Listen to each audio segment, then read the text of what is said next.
So let me ask you this. Is your phone call really, truly private? Seems like a simple enough question, doesn't it? You hit send, you make a call, you just assume it's a closed loop between you and the other person. But as we're about to find out, the answer is way more complicated and honestly, a lot more concerning than you might think. All right, so where does this threat even begin? Well, it starts in the open air all around us. In the world of mobile security, this is called the air interface. And you can think of it as the first and most exposed frontier of your phone's security. Before your call or text message ever gets to the hardened, protected servers of your phone provider, it has to travel. It has to go out into the open air as a radio signal.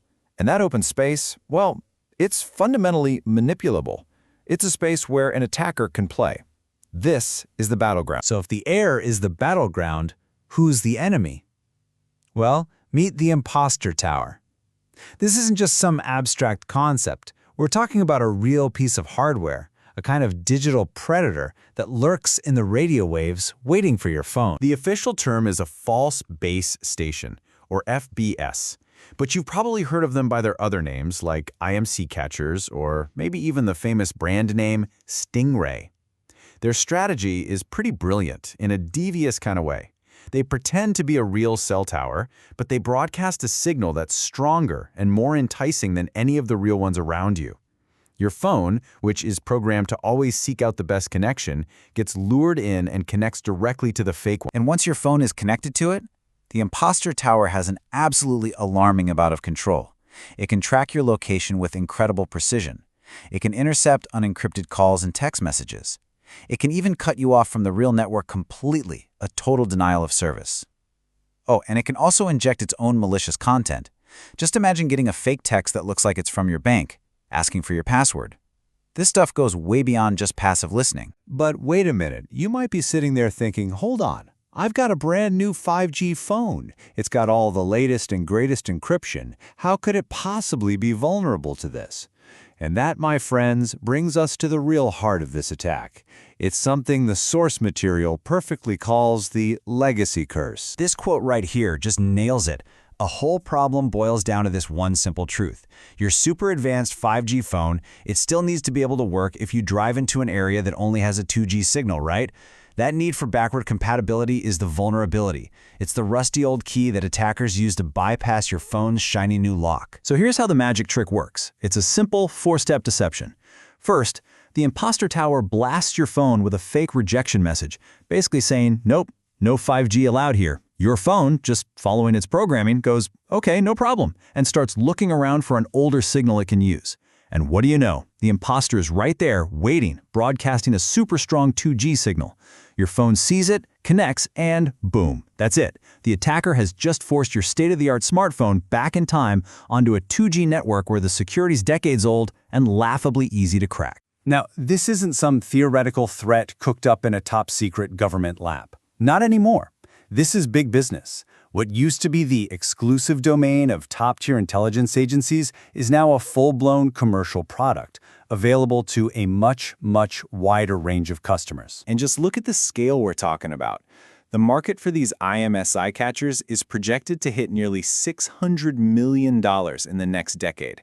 That kind of money tells you one thing. The demand from governments and law enforcement all over the world is huge. This technology is spreading, and it's spreading fast. And these things, they come in all shapes and sizes now, which makes them incredibly versatile. You've got the big, high-power systems you can mount in a van to surveil a whole city block or a protest. Then you've got covert units that are small enough to fit inside a backpack for agents on foot. And maybe the most chilling of all, you have these tiny, miniaturized payloads weighing just over a kilogram, designed to be strapped onto a drone for surveillance from the sky. So as you can imagine, this boom in spy tech has kicked off a massive conflict. It's dragged us all into a messy legal and ethical quagmire that pits the goal of public safety squarely against our fundamental right to privacy. And it creates this fundamental standoff. On one side, you have law enforcement agencies arguing that these secret tools are absolutely vital for catching dangerous criminals. But on the other side, you have civil liberties groups pointing out the massive danger here. This tech doesn't just target one suspect's phone. It performs a blanket search on every single phone in an area. And in many places, its use is shrouded in secrecy, hidden behind non-disclosure agreements, which raises some really serious constitutional questions about surveillance without a warrant. So with these digital predators hiding in plain sight, can we even fight back? Is it even possible to detect them? You know, for a long time, the answer was not really. But now, thanks to some really clever research, there's actually new hope on the horizon. See, the old way of trying to find these things was to literally look for suspicious towers, which, as you can imagine, was almost impossible and super unreliable. The new method is way smarter. Instead of looking for the imposter itself, it analyzes the effects the tower has on your phone. It looks for the behavioral footprints the attacker leaves behind. And here it is. This is the breakthrough. Researchers figured out that for an imposter tower to work, it has to keep asking your phone to identify itself over and over again. A normal, legitimate network almost never does this. We're talking maybe 3 to 6% of the time. But an imposter tower, it makes that same request more than 90% of the time. That huge difference is the statistical smoking gun. It's a digital fingerprint that can finally be used to spot these imposters in the wild. So, this is where we land. We've seen how a basic design flaw in our networks can be exploited, how that exploit has been packaged and sold as a commercial product, and how we're only just now figuring out how to detect it. And it leaves us with this final, really critical question to think about. As powerful surveillance tech becomes just another product on the market, who's actually responsible for protecting our privacy anymore? The phone makers, the network providers, the government? Or is it now, somehow, up to us? Cellcrypt, uniting the world in secure communications because every word, every connection counts.